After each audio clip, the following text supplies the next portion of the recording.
তৃণমূলের মুখপাত্র পদ থেকে অপসারিত প্রাক্তন সাংসদ শান্তনু সেন আরজিকর কাণ্ড নিয়ে সরব হওয়ার কারণে কি কোপের মুখে পড়লেন শান্তনু সেন? আগেই অপসারণ করা হয়েছে শান্তনুকে, দাবি করলেন জয়প্রকাশ মজুমদার। গতকালই বেহালায় প্রাক স্বাধীনতা দিবসের অনুষ্ঠান থেকে ইঙ্গিত দেন তৃণমূল নেত্রী। আরজিকর কাণ্ডে চক্রান্তে যারা ছিল তাদের রেয়াত করেনি, গতকাল এই মন্তব্য করেন মমতা বন্দ্যোপাধ্যায়।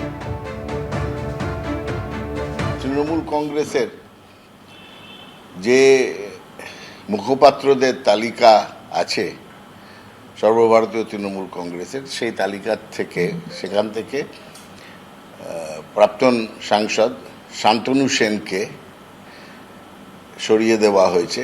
আরজিকরের যে ঘটনা চলছে বা দেখেছেন, সেটা শুরু হওয়ার পরপরই তাকে অব্যাহতি দেওয়া হয়েছে এবং এই বিষয়টি আপনাদের কাছে গতকাল মমতা বন্দ্যোপাধ্যায় বেহালার মিটিং থেকে তিনি বিষয়টি জানিয়েছেন অনেকটা। এর মধ্যে গত কয়েকদিনে তার যে কোনো বক্তব্য যেটা মিডিয়ার সামনে এসছে সেটা একান্তভাবে তার ব্যক্তিগত, এবং দল সেই সব বক্তব্যের কোনো দায়িত্ব নিচ্ছে না। গতকাল কি বলেছিলেন ডক্টর শান্তনু সেন, শুনুন। আমি এই আরজিকরের ইস্যুতে গতকাল পর্যন্ত যা বলার বলেছি। আজ থেকে আমি ডিসিশন নিয়েছি যে আরজিকর ইস্যুতে আমি আর কিছু বলবো না। দলের হয়ে যে ডিফেন্ড করতেন এতদিন, না, আমি দলের মুখপাত্র, তাই দলের হয়ে কাজ করায় আমি তৃণমূল কংগ্রেসটা প্রথম দিন থেকে করি। আমি তৃণমূলের ভালো সময় দেখেছি, খারাপ সময় দেখেছি, তৃণমূল করতে গিয়ে মার খেয়েছি। আগামী দিনেও তৃণমূল কংগ্রেসের সাথেই থাকবো, এ নিয়ে কোনো দ্বিমত নেই। দলের মুখপাত্র হিসেবে আমি দলকে ডিফেন্ড করে এসেছি, ভবিষ্যতেও বিভিন্ন ইস্যুতে নিশ্চিত করে দলকে ডিফেন্ড করব, সেটা আমার কাজ। কিন্তু এক্ষেত্রে একটা তো রয়েছে আমার নিজের বিবেকের তাড়না, আর দ্বিতীয়ত রয়েছে দলকে ডিফেন্ড করেও কিছু কিছু ক্ষেত্রে আমার মনে হয়েছে একদিকে কিছু কিছু চিকিৎসক তারা ভাবছে যে আমি দলের হয়ে কথা বলছি, চিকিৎসকদের বিরুদ্ধে বলছি। আবার হয়তো কেউ বা কারা দলেরও কোনো লেভেলে বোঝানোর চেষ্টা করছে যে আমি চিকিৎসকদের হয়ে কাজ করছি, দলের হয়ে কাজ করছি না। একটি মেয়ে, আজকে আমাদের বাড়ির মেয়ে, এইভাবে তাকে চলে যেতে হলো।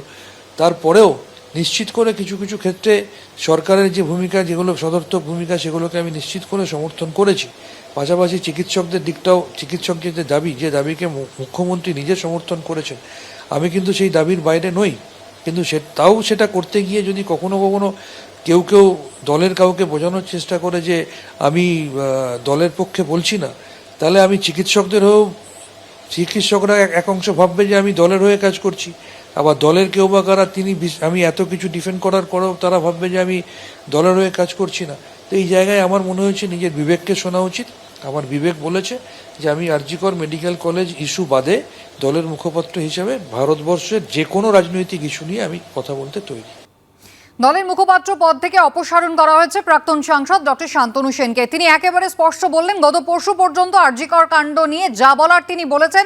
দল যদি চায় তিনি অন্য যে কোনো প্রসঙ্গে আলোচনা করবেন, কিন্তু নিজের বিবেকের ডাকে তিনি আরজিকর প্রসঙ্গে আর মুখ খুলবেন না। যদিও ইতিমধ্যেই জলঘোলা শুরু হয়েছে। গতকাল মধ্যরাতে যখন তাণ্ডবের ঘটনা ঘটল, দেবাংশু ভট্টাচার্য, তৃণমূল কংগ্রেসের মুখপাত্র এবং সোশ্যাল মিডিয়া সেলের যিনি ইনচার্জ, তিনি সরাসরি দাবি করছেন ডিওয়াইএফআই এর নেতৃত্বেই হামলা হয়েছে। মীনাক্ষী মুখোপাধ্যায় কিছুক্ষণ আগে সেখানে তিনি আন্দোলন করছিলেন। ডক্টর শান্তনু সেন টেলিফোন লাইনে রয়েছেন আমাদের সঙ্গে।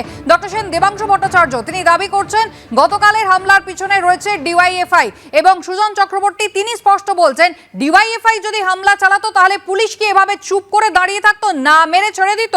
তৃণমূল কংগ্রেস হামলা চালিয়েছে, তাই পুলিশ চুপ ছিল। কারা হামলা চালিয়েছিল ডক্টর সেন?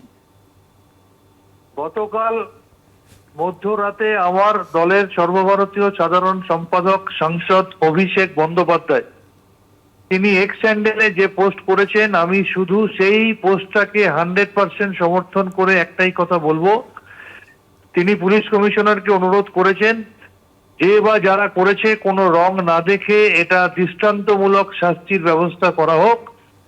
এবং তিনি যেটা বলেছেন যে যারা আন্দোলন করছে তাদের দাবিটা যথেষ্ট ন্যায়সঙ্গত, তাদের উপর এই ধরনের হামলা হওয়া কখনো উচিত নয়। আমি আবার বলছি, আমি একজন নাগরিক হিসেবে এবং তৃণমূল কংগ্রেসের একজন কর্মী হিসেবে মাননীয় পুলিশ কমিশনার মহোদয়কে সনির্বন্ধ অনুরোধ করব, আমাদের নেতা অভিষেক বন্দ্যোপাধ্যায় গতকাল মধ্যরাতে আপনার সাথে যে কথা বলেছেন এবং সেটা তিনি এক্স হ্যান্ডেলে জানিয়েছেন, অনুগ্রহ করে সেটা করুন এবং সঠিক পদক্ষেপ নিন।